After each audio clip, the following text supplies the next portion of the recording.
6. Pengalaman pertamaku sebagai sutradara. Lakon The Fruit of the Englishman.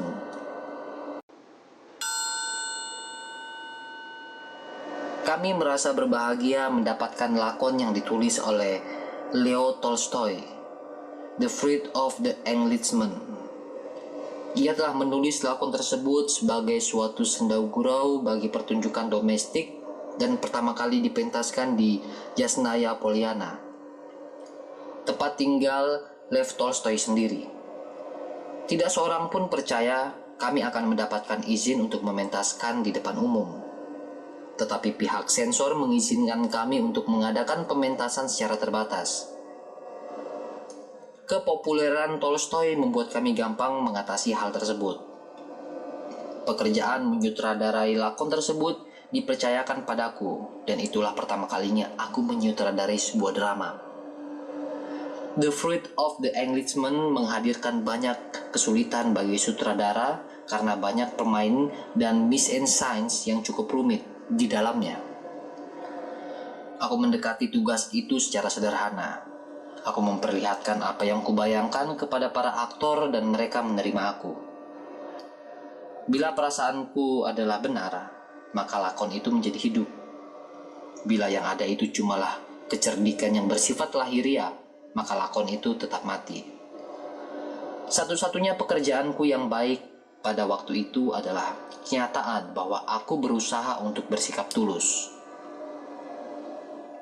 Aku mencari kebenaran itu dan tidak membiarkan adanya kepalsuan, terutama kepalsuan karena kelicikan. Aku mulai membenci apa yang disebut teater dalam teater.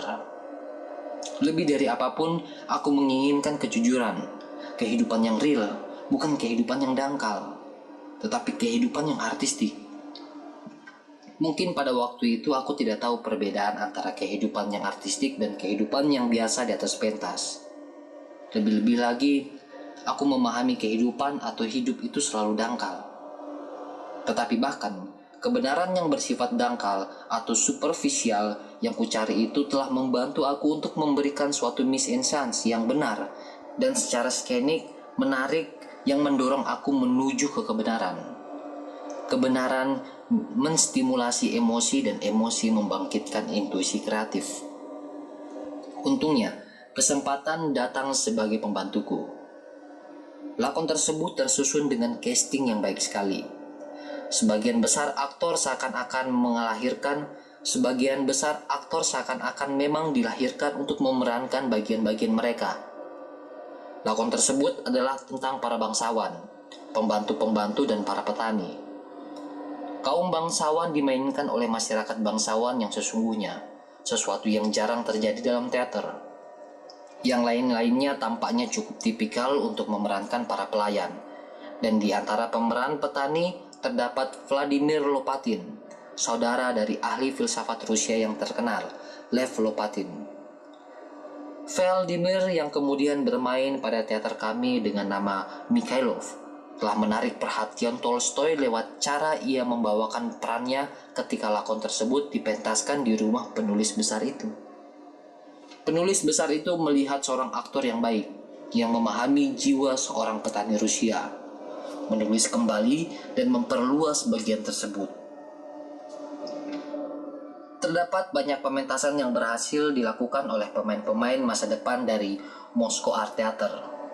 Di antaranya Samarova, Lilina, Lusitsky, Mikhailov, Artyom, Alexandrov, Sanin, dan Vera Komisarevensky yang tampil dengan nama Komina. Produksi tersebut mengajarkan padaku segi-segi administrasi pekerjaan seorang sutradara.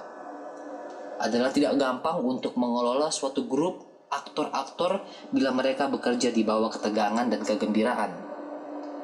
Seorang aktor itu tak terduga-duga atau berubah-ubah dan tak karuan, aneh, bertingkah, dan kita harus tahu bagaimana menanganinya. Seorang sutradara harus memiliki otoritas, dan pada waktu itu aku tidak memilikinya. Aku merangsang, menstimulasi setiap orang dengan cinta fanatiku terhadap pekerjaan. Kemampuanku untuk bekerja dan sifat keras, terutama terhadap diriku sendiri. Orang pertama yang kuhukum adalah diriku sendiri, dan itu dilakukan dengan begitu meyakinkan sehingga tak seorang pun yang bisa mempertanyakan ketulusanku. Dengan keras aku menghukum orang-orang karena terlambat datang latihan, karena tidak mempelajari bagian mereka, atau karena mengobrol sama bekerja atau meninggalkan ruang latihan tanpa izin. Aku tahu bahwa ketidakteraturan akan menjurus ke ketidakdisiplinan. Alasan kenapa aku meninggalkan kelompok-kelompok amatiran, aku melarang para pemain, terutama para wanita, datang ke tempat latihan dengan memakai pakaian-pakaian mencolok. Kami tidak membutuhkan yang berkilauan dalam pekerjaan kami.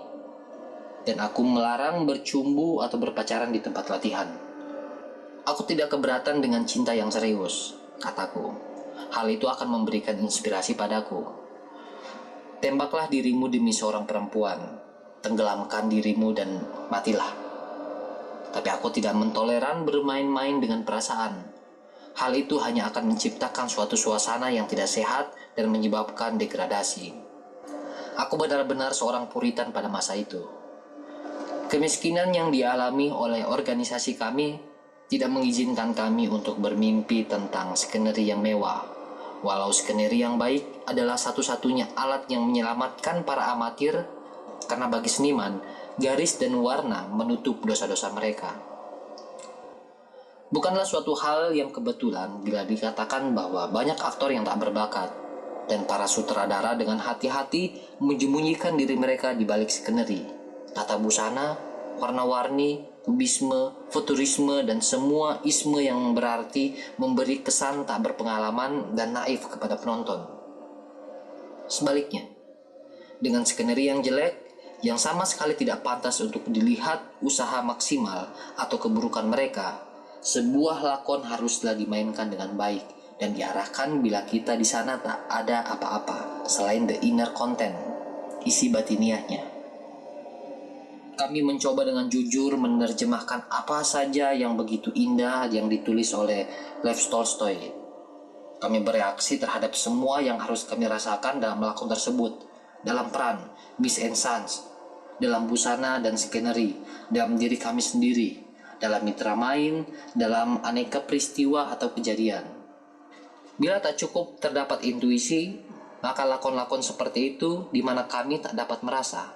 Kami cuma bicara garis-garis dalam tempo, seakan mau melewati mereka secepat mungkin dan tidak memperlambat aksinya.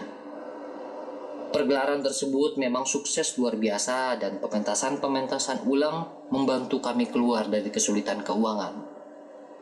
Kegunaan terletak dalam kenyataan bahwa aku bukannya menemukan jalan raya, tapi jalan setapak dalam menuju ke dalam jiwa para seniman. Jalan dari lahiria ke yang bersifat batinia, dari tubuh ke jiwa, dari yang bersifat mengejawatankan atau perwujudan menuju ke penciptaan yang bersifat batinia, inner action, dari bentuk ke substansi. Aku belajar membuat mise en scène yang mengungkap benih-benih yang bersifat batinia dari lakon tersebut. Apa yang baik dan baru dari produksi ini adalah bahwa kami mencegah merembesnya apa yang buruk pada masa lalu ke masa sekarang, dan seterusnya.